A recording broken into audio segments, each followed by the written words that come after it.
ይህ የምፅዓቱ አዋጅ ነጋሪ አገልግሎት ወቅታዊና ዕለታዊ ወጎችን በማቅረብ ትንታኔ የምንሰጥበት የተለያዩ እንግዶችንም በመጋበዝ የምናቀርብበት መድረክ ነው። መረጃዎችን ያጠናከረ ይዞልን የሚመጣው ፓስተር አለማየሁ ነሙ ሲሆን ፕሮግራሙን የመራና መሰናዶውን ኤዲት በማድረግ ወደ እናንተ የሚያቀርበው ይልቃል አስራት ነው። መልካም ጊዜ።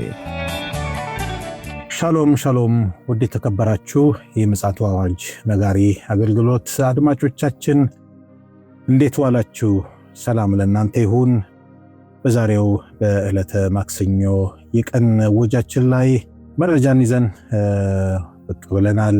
እንደተለመደው ደግሞ መልእክትንም ጨምሮ መረጃዎችንም እያጠናከረ ይዞ ለሚመጣው ወንድማችን ፓስተር አለማየሁ ነሙ አጠገቤ ይገኛል።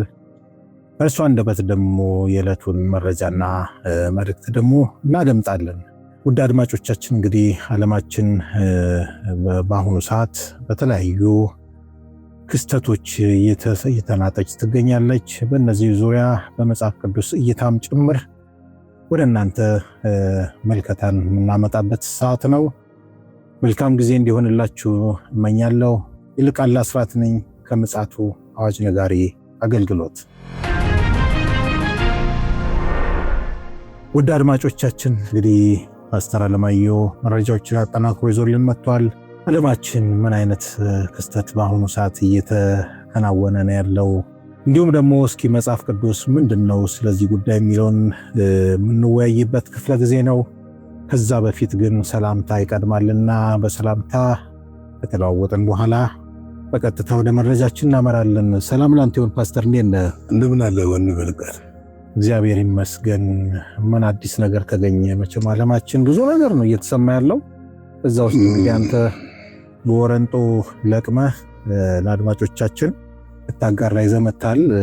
ይቻላል ማጋራት? እንግዲህ የመካከለኛው ምስራቅ ያለው ሁኔታ እንደገና ገርሽቶበታል። በሆርሙዝ ሰርጥ ላይ የተኩስ ልውውጦች በኢራን ጀልባዎችና በአሜሪካ የጦር መርከቦች መካከል ተደርጓል። እንደዚሁም ደግሞ ኢራን በትናንትናው ዕለት በሰው አልባ አውሮፕላንና ድሮንና በኢስራኤል የተባበሩት አረብ ኤሚሬትን ደብድባለች። ነገር ግን አክሽፈነዋል ብለዋል እነሱ። እንግዲህ መካከለኛው ምስራቅ እናንተ ቀደም ብለን በስፋት አውርተነዋል። የሚያቋርጥ ጉዳይ እንዳልሆነ እናውቀዋለን። አያቋርጥም ጉዳዩ። ምክንያቱም የተባለው እስኪፈጸም ድረስ የሚቀጥል አይነት ነገር ነው የሚሆነውና አሁን ላይ ደግሞ አሜሪካ በትናንትናው ዕለት ወደ ባህረ ሰላጤ ወደ 12,000 የሆኑ የባህር ኃይል ኮማንዶዎችንና አንዳንድ የጦር ተዋጊ መርከቦችን ወደዛ ልካለች። ምናልባትም ይሄ ደግሞ የበለጠ ትኩሳቱን የሚያፋፍመው ይሆናል። ትራምፕ በትናንትናው ዕለት በሰጡት መግለጫ እንዳስታወቁት ኢራን ከጉዳዩ ጋር ምንም አይነት ግንኙነት በሌላቸው አገራት ላይ ተኩስ መክፈቷን አውግዘዋል። እንግዲህ አንድ የደቡብ ኮሪያ መርከብ ጨምሮ ተመታለች። በፕሬዝደንቱ ሌሎች ሀገራት በቀጠናው የንግድ ደህንነትን ለማስጠበቅ አሜሪካ የምታደርገውን ጥረት እንዲደግፉ የበኩላቸው ሚና እንዲወጡ እንደገና በድጋሚ ጥሪ አቅርበዋል። በተለይም ደግሞ ምናልባትም ደቡብ ኮሪያ በመጥታ ተልዕኮዋን የምትቀላቀልበት ጊዜ አሁን ነው በማለትም አሳስበዋል። እንግዲህ ይሄ የሆነበት ምክንያት መርከቧ በመመታቷ ምክንያት ይመስላል። ነገር ግን ቀጠናው አሁን ከበፊቱ ይልቅ ወደ ለየለት ሁኔታ እየገባ ነው። ከዚህ የተነሳ የነዳጅ ዋጋ ያሻቀበ ይገኛል። ምናልባት ይሄ ደግሞ የዓለምን ኢኮኖሚ እንደገና መልሶ አረንቋ ውስጥ የሚከተው ይሆናል ማለት ነው። እንግዲህ እነዚህ አይነት ነገሮችን ስንመለከታቸው ለጊዜው ቀለል ያለ ይመስላል። በትናንትናው ዕለት እንደዘገብነው እስራኤል ዝግጅት አድርጋ ጨርሳለች። ዝግጅት አድርጋ ጨርሳለች ማለት በትናንትናው ዕለት የእንትኑን ካቢኔውንና የደህንነት ኮሚቴውን ሰብስበዋል። ምን እንደተወሰነ ባይናገሩም ነገር ግን ለጥቃቱን ለመቀላቀል ስምምነቱ ስላልተደረገና ስላልተፈረመ የተኩስ አቁም ተጥሷል ብለው ስለሚያምኑ ይህንን ለማድረግ ዝግጁ መሆናቸውን እየገለጹ ነው ያሉት። እኔም ራሴ እኮ የማይገባኝ ነገር ይሄ ነው። ከአሜሪካን ጋር ወይ ደግሞ ከእስራኤል ጋር ጦርነቱ መጋጠሙ እንዳለ ሆኖ ሌሎች ሀገሮች እንደ ጦዝ ዶሮ ገብተዋል። እንደዚህ የሚጠቁበት ምክንያት አንዳንዴ ግራ ይገባሃል። ልክ እንዲህ ቆሰለ ነበር አለ አይደለ? ያገኘውን እንደሚያጠቃ እንደዛም የሚመስል ይመስላል። አዎ ምንድነው መሰለህ አሁን ቀጠናው ላይ ያለው ነገር ምንድነው ምንም የሚፈልገው የሚለውን ነገር ስትመለከት ነዳጅ ነው ወይ የሚፈልገው ወይንስ ሰርጡ ትናንትና ተትናንት ወዲያ እኮ ያለ ታክስ ያለ ቀረጥ ከብት ነበረ። ሰርጡ ነው ወይ የሚፈልገው? እንግዲህ እዛ አካባቢ ያለው የሀያላን ሀገሮች የበላይነትን ለመያዝ የሚደረግ ሩጫም አለ። ይህ ፖለቲካዊ ሁኔታው ስታየው ነው ወይም ፖለቲከኞቹ አናሊሲስ የሚሰጡ ሰዎች የሚሉት ነገር ነው። ነገር ግን ዋናው አንኳር እሱ አይደለም። አሁን ይሄ የጎግ ጦርነት የሚባለው ጅማሬ ምልክት ነው እየታየ ያሉት። ምናልባት ከዚህ ጋር ሌሎች ነገሮችን ማንሳት ይቻል ይሆናል። ነገር ግን አሁን ላይ ያለው ነገር የአውሮፓ እየተፈረካከሰ ሊመጣ መቻሉ ገብቶሃል። እንደገና ደግሞ የመካከለኛው ምስራቅ ላይ ያለው ርብርብ እውነት ከነዳጅ ጋር ነው ወይ ስንል አይደለም፣ በፍጹም አይደለም። ይሄ ከበስተጀርባው ስፒሪቹዋል ነገር አለው፣ መንፈሳዊ ነገር አለው። ስለዚህ ይሄ መንፈሳዊ ነገሩ ነው እየተከናወነ ያለው። ልክ ነው። እልከኝነት ለምንድን ነው? ለምሳሌ መጽሐፍ ቅዱስ ምን ይላል መሰለ? እስራኤልን እንዲለቅ ፈርዖን በተደጋጋሚ የሆነ ታምራቶች ተደርገዋል፣ ግን መልቀቅ አልቻለም። ምንድነው የፈርዖንን ልብ አደነድነዋለሁ ተብሎ ስለተጻፈ ክንዱን እግዚአብሔር ሊገልጥ ስለፈለገ እንደገና ከለቀቃቸው በኋላ ፈርዖን ምንድነው ያደረገው? ሰራዊቱን አስነስቶ ቀይ ባህር ጋር ሳይደርሱ እናገኛቸው እንበቀላቸው ብሎ ነበረ። ተመልከት፣ ቀይ ባህር ጋር የሁሉ አልበቃው ብሎት። ነገር ግን ፍጻሜው በቀይ ባህር መዋጥ ነው የሆነው።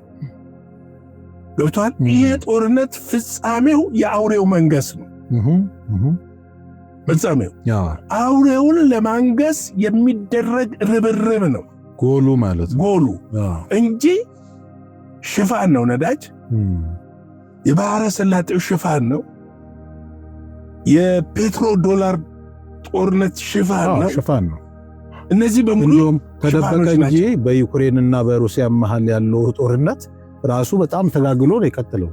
ግን ይሄ ነገር ሽፋን ስለሰጠው በዚህኛውም አቅጣጫም እንደው ነካ እናርጎ ብዬ ነው። እንመጣበታለን። ሩሲያ ለ3 ቀን ተኩስ ማቆም እንደምታቆም፣ ምክንያቱም አርብና ቅዳሜ የነጻነት በዓሏን ታከብራለች። የናዚ 80 ምናምናኛ ዓመት ነው እንደዚህ ይከበራልና ያንን ለማክበር ዝግጅት እያደረገች ነው ያለችው። ይህንን ለማድረግ ጥረት እያደረጉ እንዳለ እናውቃለን። ነገር ግን እዛም ጋር ያለው ትርምስ ቢሆን እሱ አይደለም። እንግዲህ ምናልባትም ዛሬ ወይም በእነሱ ማምሻው ላይ የመከላከያ ሚኒስትሩና ጠቅላይ የጦር ኃይሎች ጠቅላይ ኤታማዦር ሹሙ ጀነራል ዳን ኬን በጉዳዩ ዙሪያ ተጨማሪ ዝርዝር መረጃ ለመስጠት ጋዜጣዊ መግለጫ እንደሚሰጡ ትራምፕ አክለው ተናግረዋል። ምናልባትም በባህር ኃይልና በኮማንዶ በእግረኛ የሆርሙዝን ሰርጥ ላይ ያለችውን ያቺ ጫፏ የተባለችውን ደሴት ለመያዝ ለመቆጣጠር የታሰበ ይመስላል። አካሄዱ እንደዛ ነው የሚመስለው እና የአሜሪካ ጦር የወሰደው ይህ እርምጃ ቀደም ሲል በጦርነቱ ከታየው አገር አቀፍና ሰፋፊ ጥቃቶች ጋር ሲነጻጸር ውስን ነው የሚል ነገር ተወስዷል። ይሄ እንዳለ ግን በጣም እዚህ ላይ መነሳት ያለበት ጉዳይ ምንድነው? ወደዚህ ጦርነት እንደገና እንዳይገቡ ከፍተኛ ጫና እየተደረገባቸው ነው። ዶናልድ ትራምፕ ከሀገር ውስጥ ጫና እየተደረገባቸው ነው። አሁን እየተከተሉ ያሉት ስትራቴጂ ቀስ በቀስ ማጥቃት የሚል ነው። ይሄ ጎልቶ ያልጮኸ ጥቃት ለመፈጸም የተዘጋጁ ይመስላል። ሌላው ደግሞ ምንድነው በእግረኛ ጦር መግባት አዋጭ እንዳልሆነ በተደጋጋሚ የአሜሪካ ጡረታ የወጡ ጀነራሎች እየተናገሩ ነው ያሉት። በተለይም ደግሞ አፍጋኒስታን ላይ ተሳትፎ የነበሩ እንደገና ደግሞ ኢራቅ ላይ ተሳትፎ የነበሩ ሶማሊያ አካባቢ ተሳትፎ የነበሩ የጦር አዛዥ የነበሩ በወቅቱ በእግረኛ መግባት ለአሜሪካ አዋጪ እንዳልሆነ እየተናገሩ ነው ያሉትና ምናልባትም ይሄ የእግረኛ አካሄዳቸው ዋጋ ሊያስከፍላቸው ይችላል ተብሎ እየታሰበ ነው ያለው። ግን በጣም የሚያሳዝን በዚህ መልክ አሁን ላይ የመካከለኛው ምስራቅ እነዚህ ገልፍ ሀገሮች በጽኑ እየተጎዱ ነው እና የመጎዳታቸውን ዓለም አቀፍ ዘኢኮኖሚስትም አውጥቷል። ሌሎችም እያወጡ ነው ያሉት። ምክንያቱም ከፍተኛ የኢኮኖሚ ስብራት እየመጣባቸው እንደሆነ እየተመለከተ ነው ያለው።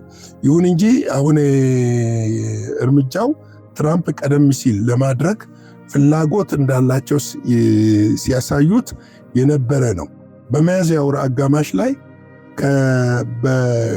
በካሪቢያንና በምስራቅ ፓስፊክ በአደንዛዥ እጽ ጀልባ ላይ ጥቅም ላይ የዋለውን ተመሳሳይ ስርዓት በመጠቀም የኢራንን ጀልባዎች ላይ ጥቃት ሲሰነዘር እንደሚችል እና ወዲያውኑ እንደሚወገዱ አስጠንቅቀው ነበረ።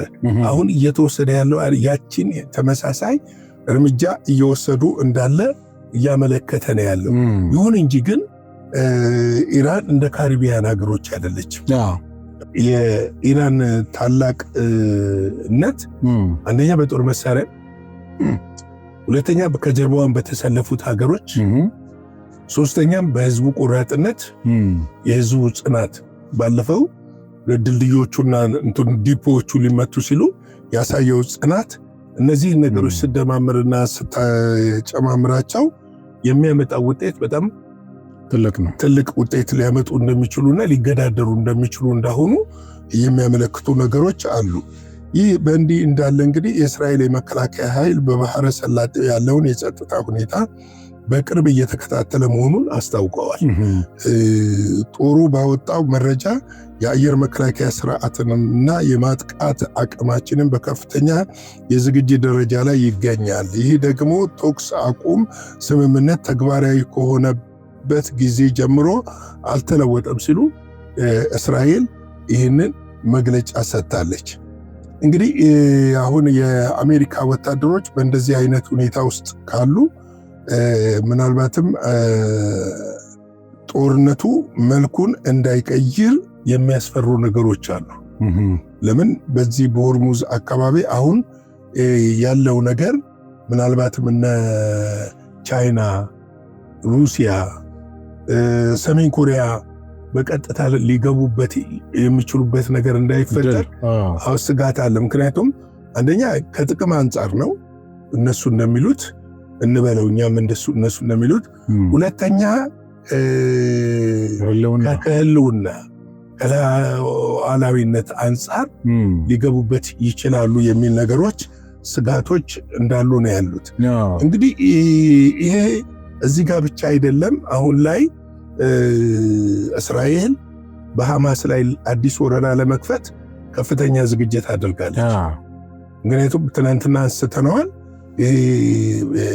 ፒስ ቦርድ የተባለው ውጤት እያመጣ ስላልመሰላቸው እስራኤላውያን ደግሞ አሁን ላይ ስጋት ስላለባቸው ያንን ስጋታቸውን ለመቅረፍ ለአዲስ ወረራ በከፍተኛ ሁኔታ እየተዘጋጁ እንደሆነ መታወቅ ይችላል። ምናልባትም ይሄ ወረራ ከፍተኛ እንትን ሊያመጣ ይችላል የሚል ዓለም አቀፍ ጫና ሊያመጣ ይችላል የሚል ስጋትም አለ።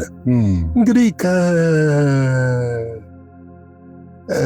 ከመካከለኛው ምስራቅ ወደ አውሮፓ ስንሻገር አውሮፓ ላይ አሁን ላይ አሜሪካ ጦሯን ከአውሮፓ ለማውጣት እንዳሰበች ኬጂ ካስ የተባሉ የአውሮፓ ህብረት የውጭ ፖሊሲ ኃላፊ ተናግረዋል። እንግዲህ ይሄ ምንድነው? ከ6 ወር እስከ 12 ወር ውስጥ ባለ ጊዜ አውሮፓ ሙሉ ለሙሉ እንደምትለቅ አሜሪካ የአሜሪካ ጦር ለቆ እንደሚወጣ እየተነገረ ነው ያለው። ጅማሬ ነው ማለት ነው።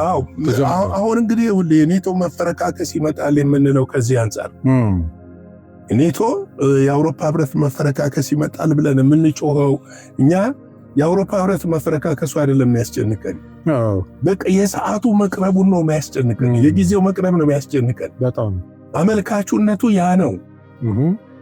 ይኸውልህ አሁን ፈረንሳይና ጀርመን እኮ ከ4 ዓመትና ከ5 ዓመት በፊት ነው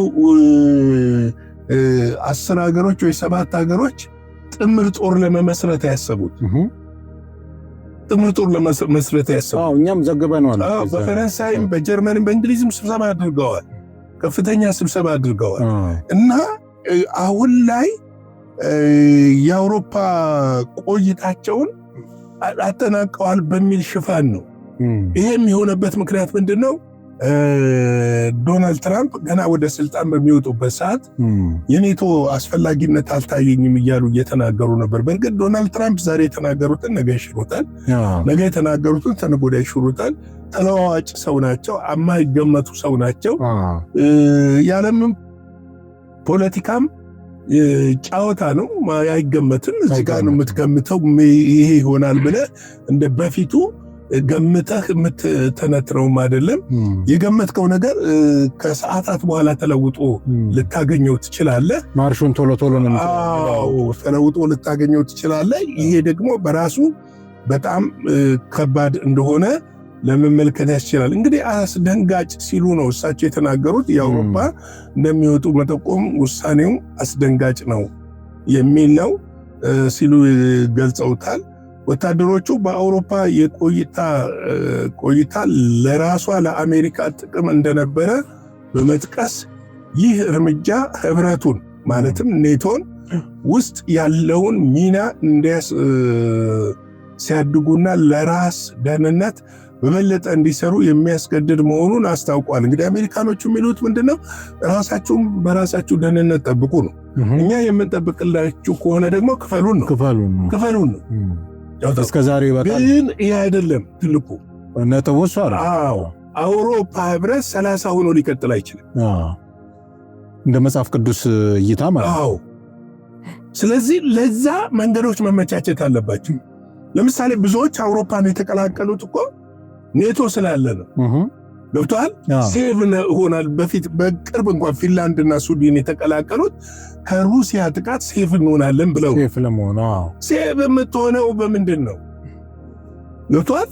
ስለዚህ አሁን ምንድን ነው የሚሆነው መሰለ? ምናልባት እንደ አዲስ ወደ እነዚህ ህብረት የምትመጣው ሩሲያ ነች የምትሆነው። ሄዶ ልክ ነህ። የድቡ እግር ስለሚል ሄዶ ሩሲያ ነች የምትመጣው።